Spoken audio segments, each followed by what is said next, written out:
성도형 여러분 안녕하셨습니까? 안녕하세요. 저는 경기도 용인에 있는 그리스도인 훈련원의 원장으로서 일하고 있는 이효경이라고 합니다. 오늘 여러분들과 함께 이 하나님의 말씀, 이 성경을 연구하는 방법에 대해서 사랑하는 성도님들과 함께 좀 나누고자 합니다. 각각 성도 여러분들이 이 성경을 연구하는 이런 방법들에 대해서 나름대로 이 방법들을 가지고 계시리라고 믿습니다. 이 성경에 대해서는 우리가 하루 이틀 배워서 이렇게 알 수 있는 그런 책이 아니라 하나님의 말씀에 보면 우리 함께 한번 신명기 17장 말씀을 한번 찾아서 살펴보도록 하겠습니다. 신명기 17장 19절 말씀을 찾아주시기 바랍니다. 이 말씀은 장차 이스라엘에 왕이 생기게 될 때 이 왕에게 하나님께서 어떻게 해야 될까 하는 것을 교훈해 주시는 가운데 몇 가지를 그 경고와 더불어서 또한 이와 같은 충고의 말씀을 해주고 계십니다. 16절부터 보면 왕이 된 자는 말을 많이 두지 말 것이라고 말씀하고 있습니다. 그리고 그 말을 구하기 위해서 애굽으로 내려가지 말라고 말씀하셨습니다. 그다음 17절에 보면 아내를 많이 두어서 그 마음이 미혹되게 말 것이고 은금을 자기를 위하여 많이 쌓아두지 말라고 말씀하십니다. 그래서 이 세 가지를 먼저 경고를 해주셨습니다. 말을 많이 두지 말고 아내를 많이 두지 말고 은금을 자기를 위해서 많이 쌓아두지 말라. 그렇게 말씀하신 다음에 이제 18절부터 보면 그가 왕위에 오르거든 레위 사람 제사장 앞에 보관한 이 율법서를 등사하여 평생에 자기 옆에 두고 읽어서 그 하나님 여호와 경외하기를 배우며 이 율법의 모든 말과 이 규례를 지켜 행할 것이라. 그리하면 그의 마음이 그 형제 위에 교만하지 아니하고 이 명령에서 떠나 좌로나 우로나 치우치지 아니하리니 이스라엘 중에서 그와 그의 자손의 왕위에 있는 날이 장구하리라. 여기 19절의 말씀에 보니까 평생에 자기 옆에 두고 읽어서라고 말씀하고 있습니다. 성경은 하루 이틀 공부하고 마는 책이 아니라 내 평생에 살아있는 동안에 평생 배워도 다 배울 수 없는 그런 책이라고 말씀하고 있습니다. 그리고 이 성경을 연구하는 연구하는 목적은 저희들이 성경 지식을 많이 쌓고자 하는 데 있는 것이 아니라 성경을 연구함으로써 하나님을 경외하는 법을 배우는 데 있습니다. 그래서 그렇게 될 때 저희들이 하나님의 말씀에 잘 순종할 뿐만 아니라 또한 사람과의 관계에 있어서도 우리가 교만하지 않고 또한 우리들이 좌로나 우로나 이 치우치지 아니하는 그런 신앙의 삶을 살 수 있다고 말씀하고 있습니다. 왕위에 오르게 되면 내가 왕이다 하는 것 때문에 사람들이 교만해질 수 있지 않겠습니까? 그러나 하나님의 말씀은 그와 같은 것을 방지해 준다고 말씀하고 있습니다. 우리도 마찬가지입니다. 그래서 저희들이 이번 시간을 통해서 좀 더 구체적으로 하나님의 말씀을 어떻게 연구하는지 여러분들과 함께 한번 상고해 보기를 원합니다. 저는 이번 이 성경 연구 방법에 대해서 여러분들과 약 5시간에 걸쳐서 이것을 함께 한번 생각해 보겠습니다. 첫 번째 시간에는 왜 우리가 성경을 연구해야 되는지 그런 부분들에 대해서 여러분들과 함께 나누고 2교시에는 이제 그와 같은 성경을 공부하는 방법 가운데 하나인 이 귀납적 성경 연구 방법에 대해서 여러분들에게 좀 더 소개를 드리고 이제 3교시에는 실제적으로 성경 가운데 아주 간단한 책들을 이렇게 한번 택해서 이 요한 3서에서 우리가 한번 그 방법대로 이 성경 연구를 한번 실제적으로 이렇게 해보고 그다음에 4교시에는 구약에서 여러분들과 함께 이 출애굽기를 통해서 간단하게 그것을 해보도록 하겠습니다. 그리고 5교시에는 또 다른 성경 공부 방법의 하나인 주제별 성경 연구 방법 및 신뢰에 대해서 여러분들에게 좀 소개를 드릴까 합니다. 자, 먼저 왜 우리가 성경을 연구해야 되느냐 하는 것들에 대해서 말씀을 드리기 원합니다. 첫 번째, 이 성경 연구는 우리가 그냥 해도 좋고 안 해도 좋은 그런 것이 아니라 하나님의 명령이라고 하는 것입니다. 그리고 두 번째는 우리가 이제 이 예수 그리스도를 통해서 하나님을 믿는 이 믿음을 가진 다음에 우리가 개인적으로 성장하고 성숙하는 데 있어서 이 성경 공부는 아주 필수적이라고 하는 것입니다. 그리고 세 번째는 하나님의 말씀을 우리들이 효과적으로 사용하기 위한 필요한 지식과 기술을 습득하기 위해서 또한 저희들에게 이 성경 연구는 아주 필요하다고 말씀하고 있습니다. 이제 우리 이것을 하나하나 잠깐 이렇게 살펴보면 하나님 말씀 디모데후서 2장 15절의 말씀을 한번 찾아보겠습니다. 디모데후서 2장 15절입니다. 잠시 디모데후서 2장 15절 말씀을 살펴보겠습니다. 신약성경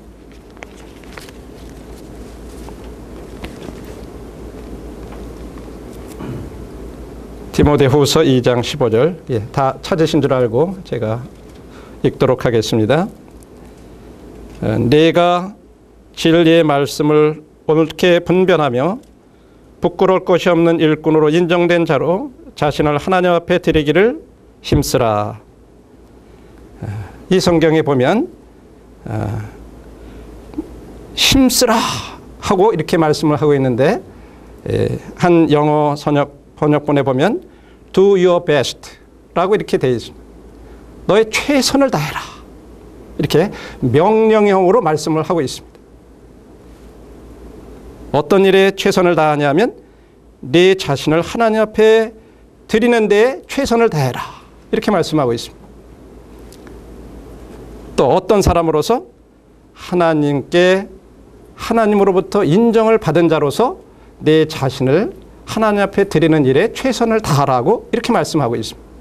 하나님께서는 저희들이 그냥 구원받은 것으로만 만족해하기를 원치 않습니다. 우리의 생애가 하나님의 인정받은 사람으로서 하나님 앞에 온전하게 드려지기를 하나님께서는 원하신다고 하는 것입니다. 그래서 그 일에 너 최선을 다해라. 하나님께서 그렇게 명령을 하셨습니다. 다시 말해서 이 성경 연구는 그냥 하고 싶으면 하고 말고 싶으면 말고 우리에게 선택할 수 있는 그런 것이 아니라고 하는 것입니다. 이것은 우리들에게 주신 명령이라고 말씀하고 있습니다. 또한 이 말씀에 보면 진리의 말씀을 옳게 분별하라고 말씀하고 있습니다. 이 옳게 분별하다라고 하는 원래 이 말씀은요, 올바르게 자르다고 하는 그런 말입니다. 다시 말해서 성경을 올바르게 정확하게 이렇게 분별해서 구분해서 이것이 누구에게 한 말인지, 오늘날 우리에게 한 말인지, 또 이스라엘 백성들에게 한 말인지, 교회에게 한 말인지, 이런 것들을 잘 구분을 하라고 하는 말입니다.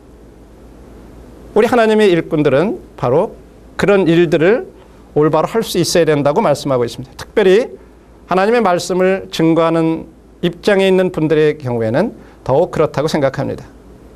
물론 우리 모두가 다 그래야 되지만 특별히 하나님의 말씀을 다른 사람들에게 전하는 입장에 있는 분들의 경우에는 더욱 그렇다고 생각합니다. 이제 여기 인정된 자라고 하는 이 말씀은 신약성경에 7번 사용된 그와 같은 아주 특별한 단어입니다. 원래 이 단어가 유래된 것을 살펴보면요, 옛날에는 현재 우리나 이렇게 우리들이 살아가고 있는 이 시대처럼 이런 은행이라든지 뭐 돈, 이 지폐가 유통되지가 않았습니다. 모든 돈들은 이 금속을 불로다 가열을 합니다. 그럼 그것이 녹아가지고 액체가 되면 이것을 주물에다가 이렇게 주형 틀에 주입을 합니다. 그리고 나서 어느 정도 식히고 나면 거기에서부터 이제 이 금속으로 된 동전이 나옵니다. 그런데 이제 이 동전의 열이 다 식게 되면 줌을 틀에서 이렇게 빼내다 보면 가장자리가 울퉁불퉁합니다.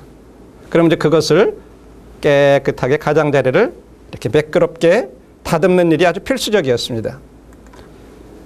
근데 이 동전은 비교적 그렇게 아주 단단한 재질이 아니었기 때문에 사람들이 그걸 깎아내면서 최대한 많이 깎아내는 거예요. 그래서 나머지를 가지고 다시 녹여서 또 돈을 만들 수 있을게. 그러니까 그만큼 많이 깎아낸 만큼 돈이 되니까 사람들은 최대한 많이 깎아낸 거예요. 그래서 사람들이 너무 그렇게 하니까 이 당시에 1세기의 이 아테네에서는요, 사람들이 그렇게 많이 깎아내지 못하도록 하기 위해서 계속 법이 생겨났습니다. 그래서 8개 이상의 법이 통과가 됐더랬어요. 그런데 그 당시에 그런 와중에서도 이 돈을 바꿔주는 이 환전상들 중에 아주 정직한 분들이 있었어요. 이분들은 가짜 동전은 취급하지 않았습니다. 이분들은 굉장히 명예를 중시하는 사람들로서 오직 정확한 무게가 나가는 동전만을 당시에 유통을 시켰어요. 그래서 그 당시에 사람들이 그 사람들을 딱 가리켜서 저 사람들은 도키모스야 이렇게 얘기를 했어요. 다시 말해서 저 사람들은 정직하게 아주 올바른 돈만 유통시키는 그런 사람들이야 하고 그 사람들을 가리켜서 인정받은 자들, 도키모스라 이렇게 불렀습니다. 오늘날도 하나님께서는 우리가 그런 사람이 되기를 원하십니다. 하나님께 그렇게 인정받은 사람, 그런 사람으로서 하나님 앞에 우리들 자신을 최선을 다해서 드리기를 원하면서 이 하나님의 말씀을 연구하라고, 옳게 분별하도록 연구해서 우리들 자신이 그 말씀을 통해서 하나님 앞에 온전히 드려지기를 원하신다고 그렇게 말씀하고 있습니다. 그래서 이것은 성경 연구는 첫 번째 하나님의 명령입니다. 이건 누구 어느 이 정규 과정이나 이 신학 과정이나 이런 데 가가지고 하나님의 말씀을 더 깊이 연구하는 그런 사람들에게만 주신 말씀이 아니에요. 우리 각각에게 누구든지 하나님을 믿는 자녀이면 하나님의 말씀을 연구하라고 하신 말씀입니다. 두 번째로는 우리 개인의 영적인 성장과 성숙을 위해서 또한 이 성경 연구는 필요한 것입니다. 욥기 23장 12절에 보면 욥은 그렇게 얘기를 했습니다. 내가 이 말씀을 사모하기를 우리들이 하루에 3끼를 먹는 양식보다도 더 그렇게 바랬다, 사모했다고 얘기하고 있습니다. 우리들에게 있어서도 하나님의 말씀을 그처럼 우리가 날마다 우리 육신의 건강을 위해서 하루 아침, 점심, 저녁 이 3끼를 취하듯이 우리들이 영적으로도 우리 영적인 건강을 위해서 그처럼 일정한 하나님의 말씀을 취할 것을 말씀하고 있습니다. 이 핸드릭스라는 분이 세 유형의 성경을 연구하는 학도에 대해서 얘기를 했었습니다. 그것을 이스라엘 백성들이 광야에서 만나가 내렸을 때 그 만나에 대한 맛으로다가 이렇게 표현을 했는데, 맨 처음에 이스라엘 백성들이 출애굽해서 광야에 들어갔을 때 애굽에서 갑자기 나오느라고 먹을 것을 많이 가지고 나오지 못했습니다. 그러나 그들이 광야에 들어가서 먹을 것이 없을 때 하나님께서 그때 하늘에서 만나를 내려주셨습니다.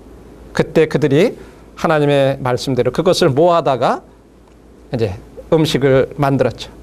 만나를 가지고 갈기도 하고 찢기도 하고.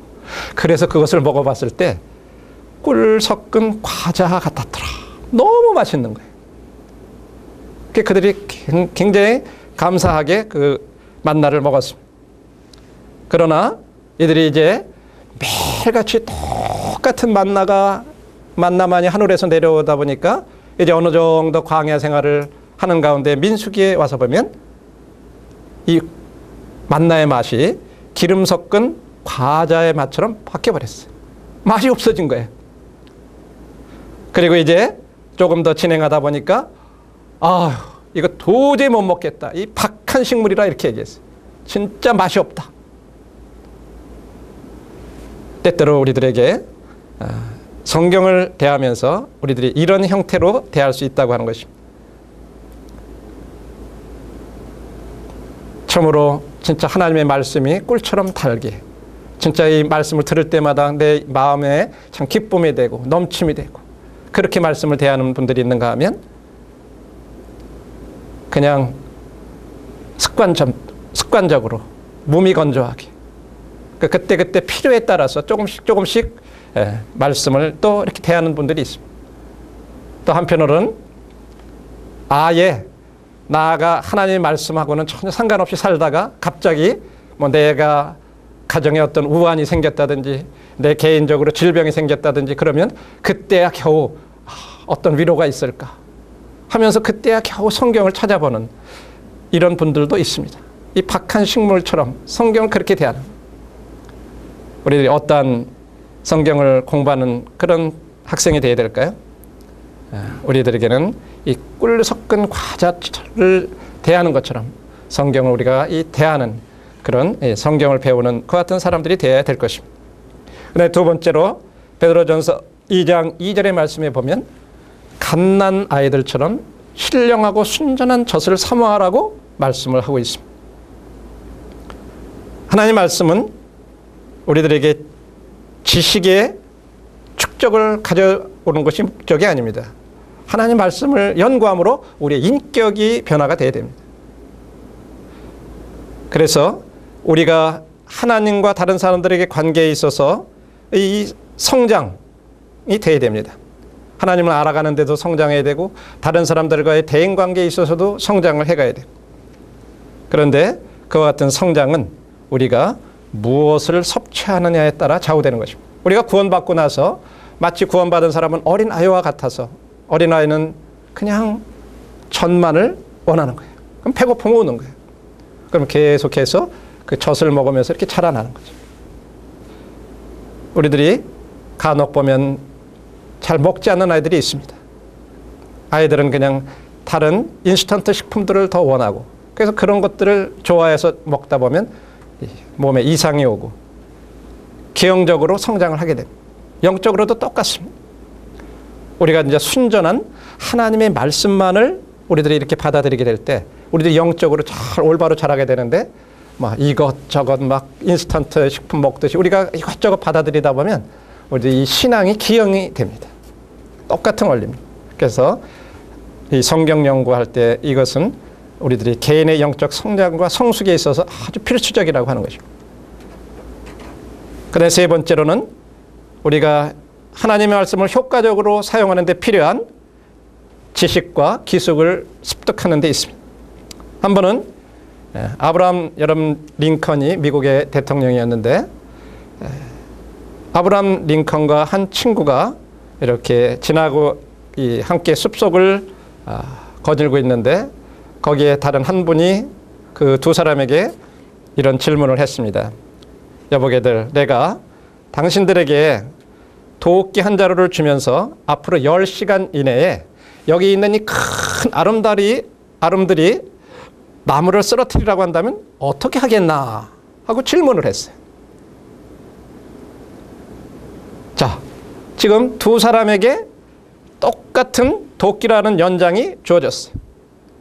두 사람에게 똑같은 10시간이라고 하는 이 시간이 주어졌어요. 그 다음에 또 두 사람에게 똑같이 아름들이 나무라고 하는 것을 쓰러뜨리라고 하는 임무가 부여가 됐습니다. 자, 그때 이 다른 친구는 나는 이렇게 하겠다 그랬어요. 나는 즉시 이 시간이 없기 때문에 10시간 안에 저 큰 나무를 쓰러뜨리려면 내가 쉬지 않고 막 도끼질을 해서 나무를 쓰러뜨려야 되니까 나는 즉각적으로 그 일을 수행하겠습니다. 그렇게 얘기했어요. 그랬을 때 아브라함 링컨은 이렇게 얘기했어요. 가만히 생각을 하더니 저는 8시간 동안 도끼를 갈겠습니다. 그리고 나머지 2시간 동안 나는 집중해서 그 나무를 쓰러뜨리도록 하겠습니다. 이렇게 답을 했다 그래요. 여러분 생각에는 누가 옳은 것 같습니까? 어떻게 생각하세요? 링컨의 말이 그렇죠? 많은 경우에 우리들은 굉장히 서두르는 경향이 있죠. 그런데 한번 생각해 보세요. 자, 전도서 10장 10절에 보면 이 현대인의 성경으로 읽어보면 이런 말이 나옵니다. 도끼를 갈지하라. 날이 무디면 그만큼 힘이 더 든다. 그러므로 도끼날을 가는 것이 지혜로운 방법이다. 우리 물론 이제 기존 성경하고 조금 다르지만 현대인의 성경은 이렇게 의역을 해놨습니다. 거기에 보면 지혜라는 말은 영어의 기술이라는 말로 이렇게 돼 있습니다.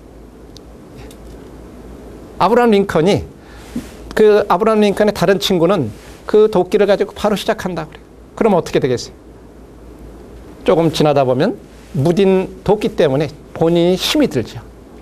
그러면 그걸 다 쓰러뜨리기도 전에 본인이 지쳐 떨어져요. 그러나 아브라함 링컨은 그걸 생각하고 나는 8시간 동안 우선 도끼 날을 갈겠습니다. 그리고 그 예리한 도끼를 가지고 2시간이라는 시간 동안 집중해서 내가 이 나무를 쓰러뜨리겠습니다. 우리들에게 생에 있어서도 굉장히 중요한 것은 우리들 자신이 하나님의 말씀을 효과적으로 잘 사용하기 위해서, 그런 기술을 습득하기 위해서 우리들도 하나님의 말씀을 이렇게 연구하는 그런 시간이 필요하다고 하는 것입니다. 그렇게 될 때 우리들이 효과적으로 하나님의 말씀을 다른 사람들에게 가르칠 수도 있고, 내 자신의 삶 속에 먼저 적용하고 다른 사람들에게도 또 가르칠 수 있는 것입니다. 이게 굉장히 중요한 것입니다. 성경에 보니까 하나님의 말씀은 검과 같다. 에베소서 6장 말씀에 보면 하나님의 말씀은 검과 같다고 얘기하고 있습니다. 그래서 성경에서는 이것을 가리켜서 성령의 검이라고 말씀을 하고 있습니다. 일단 히브리서 4장 말씀에 보면 하나님의 말씀은 좌우의 날성 검보다 더 예리하다고 말씀을 하고 있습니다. 그래서 우리 사람들의 영과 혼과 골수까지 찔러 쪼개기까지 할 수 있다고 그렇게 말씀하고 있습니다. 이렇게 하나님의 말씀은 유용한 것입니다. 그러나 사용 방법을 잘 모르게 되면 그것은 자신과 남에게 해를 입히게 됩니다. 여러분, 어린 꼬마 아이들이 집에 있잖아요. 그 아이들에게 면도칼로 이렇게 연필을 깎죠. 그럼 아이들이 그걸 보고 신기해서 그걸 달라고 그럽니다. 그럼 부모들이 어린아이들에게 칼을 주나요? 칼을 주게 되면 어떻게 돼요? 어린아이들이 그걸 잘못하다 보면 손을 다치잖아요. 그렇죠? 이 칼은 아주 유용한 거지만 잘못 사용하면 자기 손가락을 자를 수가 있어요. 그래서 사용법을 잘 알아야 됩니다. 그래서 성경을 연구해야 돼요. 그 같은 원리. 일단 성경은 예레미야 23장에 보면 불과 방망이와 같다, 이렇게도 표현을 했습니다. 하나님의 말씀은 아무리 강팍한 사람의 마음이라 할지라도 부술 수 있는 아주 그런 굉장히 능력이 있는 말씀이라고 말씀하고 있어요. 그렇지만 여러분들이 망치를 사용해 보신 분들은 알지만 망치로 못을 박거나 못을 깨트리다가 잘못해가지고 하면 자기 손을 찌게 돼 있어요. 오히려 자기에게 해가 될 수 있어요. 그리고 능력 있는 것. 하나님의 말씀도 잘못 사용하면 오히려 자기 자신과 많은 사람들에게 해를 줍니다. 때때로 우리는 강단에서 메시지를 통해서 이렇게 하나님의 말씀을 잘못 사용할 수도 있어요.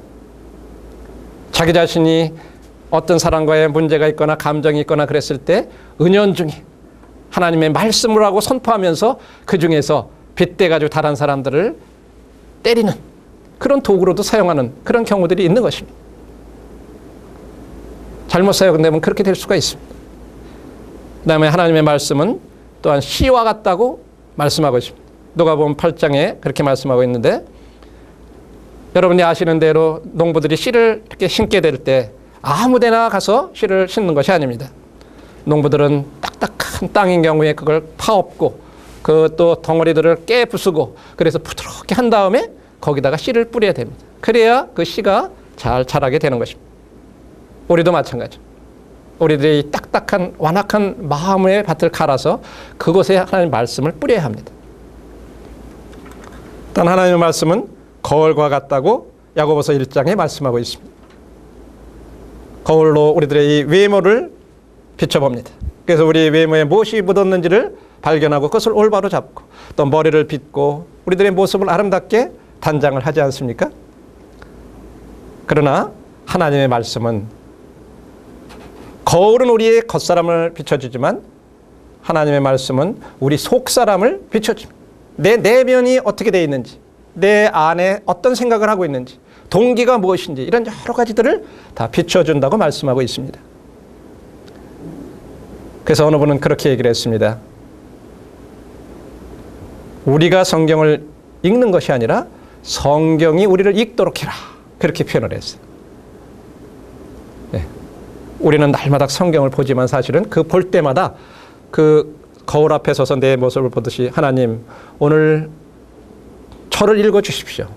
제 모습을 보게 해주십시오. 이런 자세로 우리가 성경을 봐야 된다고 하는 것입니다. 일단 하나님 말씀은 디모데후서 3장과 에베소 4장에 보면 의로 교육하기에 유익한 그런 말씀이라고 얘기하고 있습니다. 다시 말해서 우리들을 온전케 하나님의 사람으로 온전케 되는데 준비시켜주는 아주 좋은 훈련 도구가 되는 것입니다. 그 다음에 동시에 시편 119편에 보면 주의 말씀은 내 발의 등이요 내 길의 빛이라고 말씀했습니다. 다시 말해서 캄캄한 밤에 그 길을 보여주는 그런 등과 같다고 우리들에게 방향을 제시해 주는 것입니다. 그런데 여러분들 이 말씀이 기록된 당시에는 오늘날처럼 손전등처럼 멀리까지 비춰지는 것이 있지 않아요. 손에 들고 다니는 기름불이에요. 기름으로 등잔을 해서 이렇게 서너 발자국밖에 이렇게 보이지가 않아요. 그러면 어떻게 되겠습니까? 보이는 것만큼 그 등불을 들고 가는 거예요. 그 앞에는 안 보이잖아요. 그럼 또 거기까지 가면 또 그 앞이 보여요. 때때로 우리들은 하나님 제 인생의 길을 보여주십시오 하고 기도를 합니다. 마치 한밤중에 자동차 헤드라이트를 쌍라이트를 쫙 해서 멀리까지 막 쫙 비치면 갈 길이 훤히 보이잖아요. 그런 것처럼 우리 인생이 좀 그렇게 해주시기를 바라는 그런 마음들이 있어요. 근데 하나님 그렇게 하시는 분이 아니라는 거예요. 마치 우리가 하나님의 말씀에 한 발짝 순종해서 나가면 그 다음을 보여주시고 또 그 다음을 보여주시고 한 발 한 발 순종하는 것이 중요하다고 하는 것입니다. 네. 그 다음에 하나님의 말씀은 또한 젖과 단단한 식물과 같다고 히브리서 5장에 말씀하고 있습니다. 이건 우리들에게 영적인 양식이 되는 것입니다. 우리들이 하나님의 말씀을 잘 섭취하게 될 때 선과 악이 무엇인지를 잘 분별하게 되는 것입니다. 그렇게 될 때 우리들이 계속 어린아이에 머물러 있지 않고 성숙한 사람으로서 자라나서 선과 악을 분별하는 사람이 된다고 하는 것입니다. 자, 그 외에도 이 하나님의 말씀을 연구하게 될 때 우리에게 여러 가지 주는 유익한 점들을 성경은 우리에게 얘기해 주고 있습니다. 여호수아서 1장 8절에 보면 우리가 밤낮으로 이 하나님의 말씀을 묵상하게 될 때 내 길이 평탄하고 형통하게 되리라고 여호수아에게 말씀하셨습니다. 어느 분들은 그래요. 하나님 믿으면 만사형통합니다. 아프지도 않고 모든 사업이 잘 되고 다 잘 됩니다. 사실 그런 말씀이 아니에요. 여기 형통한다고 여호수아에게 하나님께서 말씀하셨을 때는 하나님께서 여호수아에게 맡겨주신 일은 가나안 땅을 정복하는 일이었습니다. 너가 내 말을 잘 순종하면 내가 네게 맡긴 일을 형통하게 성공하게 해주겠다. 또 네가 내 방법대로 이 일을 할 때 형통하게 성공하게 해서 이 땅을 다 정복하게 해주겠다. 그런 약속입니다. 우리들에게 동일한 약속을 말씀해 주셨어요. 하나님 말씀 우리들이 잘 연구해서 하나님의 방법을 알고 하나님이 나에게 맡겨진 일에 믿음으로 순종하게 될 때 그 일에 형통하게 되는 것입니다. 그 다음에 시편 119편 9절과 11절에 보면 청년이 그 무엇으로 행실을 깨끗게 하리까 말씀하고 있습니다. 또한 내가 주께 범죄치 아니하려 주의 말씀을 내 마음에 두었다. 하나님 말씀은 이처럼 우리들의 삶이 정결한 삶을 살아갈 수 있도록 그리고 죄를 범하지 않도록 도와줍니다. 뿐만 아니라 방금 전에 본 대로 하나님의 말씀은 시편 119편에 등불과 같기 때문에 우리들을 인도해 주는 우리는 인도함을 받을 수 있습니다. 그리고 잠언에 보면 무엇보다도 우리 마음을 지킬지라 그 말씀을 하셨는데, 우리들의 이 영적인 삶을 마음을 보함으로 보호해 준다고 말씀하고 있습니다. 그 외에도 예레미야 15장에 보면 우리들이 하나님의 말씀을 순종할 때 우리는 또 기쁨을 경험을 할 수가 있습니다. 그리고 마태복음 4장에 보면 예수님께서 광야에서 시험을 받으실 때, 이 유혹을 받으실 때 말씀을 통해서 가라사대라는 말씀을 통해서 이 사단의 유혹을 승리하는 것을 보게 됩니다. 또한 요한복음에 보면, 요한복음 1장 12절에 보면 우리가 이 하나님의 말씀을 통해서 우리가 또한 하나님의 자녀가 될 수 있다고 말씀하고 있습니다.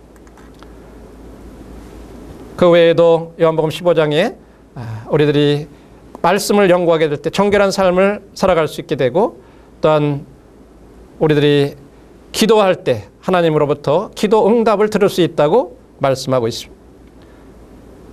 우리들이 엘리야가 하나님 앞에 기도했을 때 3년 반 동안 비가 오지 않았다가 또 비가 다시 온 그 같은 내용을 이 야고보서에 보면 말씀하고 있는데, 엘리야가 그와 같이 하나님 앞에 기도했던 것은 그냥 그가 믿음이 좋아서 그렇게 했던 것이 아닙니다.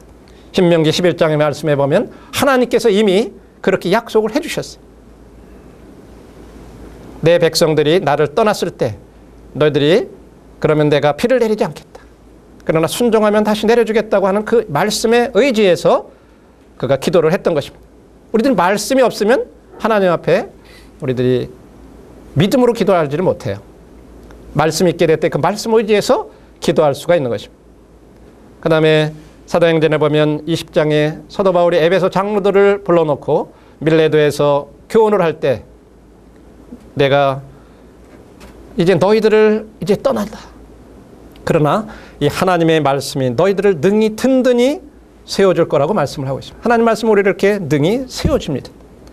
그 다음에 디모데후서의 3장에서는 하나님 말씀은 우리들을 온전케 갖춰준다고 이렇게 말씀을 구비시켜주는 것입니다. 우리가 이 영적인 신앙생활을 잘하고 하나님을 섬기는 일들을 잘할 수 있도록 구비시켜준다고 말씀하고 있습니다.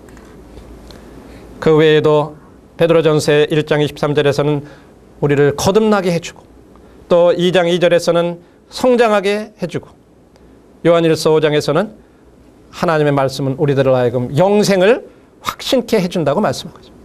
이런 여러 가지 성경을 연구하게 될 때 이런 유익함들을 우리들이 얻을 수 있습니다.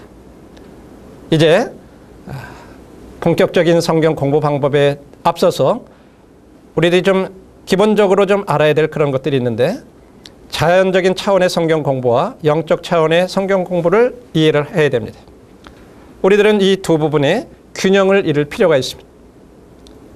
성경은 사람들을 통해서 하나님이 쓰신 인간의 책입니다. 그래서 우리들이 이 지성을 이용해서 깨달을 수 있도록 하신 거예요. 그래서 교육을 하고 또는 실제적으로 적용을 하고 그 원리적으로 우리들에게 적용할 수 있는 그와 같은 책입니다. 아울러 동시에 성경은 또한 우리 인간에게서 나온 책이 아니고 하나님으로부터 비롯된 영적인 책이기 때문에 성령의 깨닫게 하심, 조명을 통해서만 우리들이 영적인 교훈을 받을 수 있는 그와 같은 책입니다. 우리가 인간적으로 아무리 지식이 많다 할지라도 이것을 깨닫지 못하는 이유가 있습니다.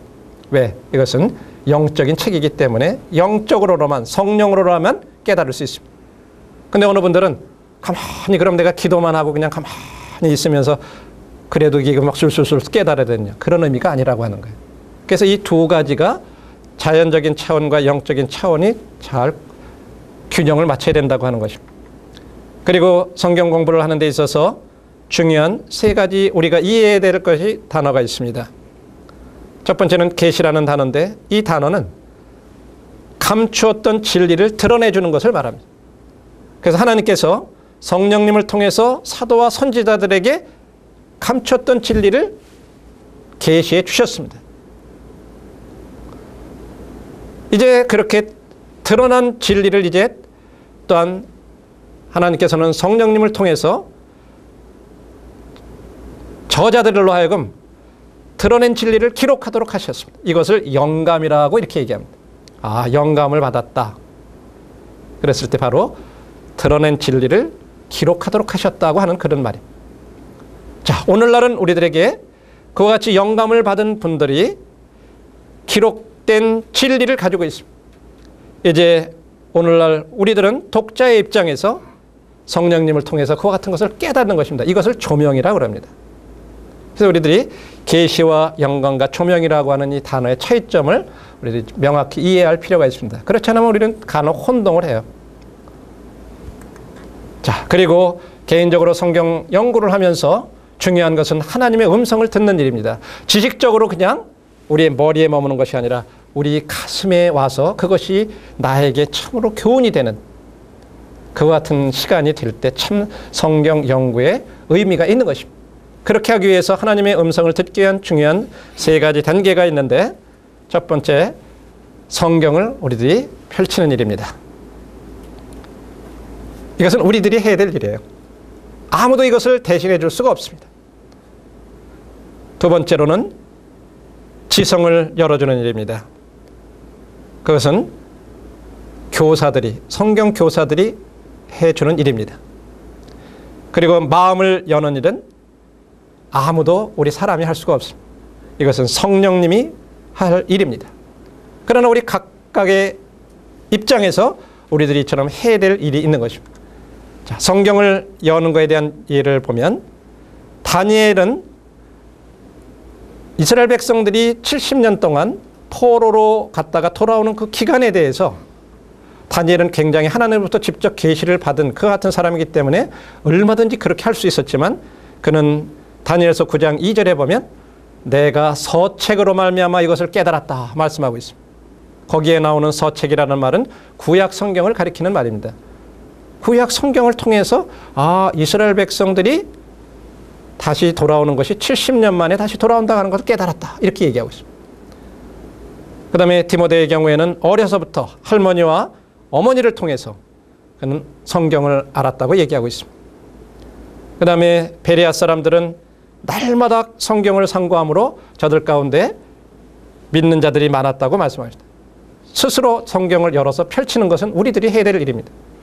그리고 지성을 여는 것은 우리들이 지적으로 이해하도록 도와주는 건데, 좋은 예가 우리 주님이 엠마오 도상으로 내려가는 두 제자들에게 누가복음 24장의 말씀에 보면 말씀을 설명해주고 풀어줬을 때 저들의 마음이 참 뜨겁지 아니하더냐, 이런 말씀이 있습니다. 주님께서 거기 설명해서 풀어줬어요. 구약 성경에도 에스라의 같은 경우에도 이스라엘 백성들이 돌아왔을 때 율법을 낭독해서 해석해가지고 깨닫게 해줬다고 말씀하고 있습니다. 또한 브리스겔라와 아굴라의 경우에도 아볼로를 데려다가 더 자세히 풀어서 깨닫게 해줬다고 사도행전 18장에 말씀하고 있습니다. 그리고 이제 우리에게 마음을 열어주는 것입니다. 이것은 성령의 도움이 필요한 것입니다.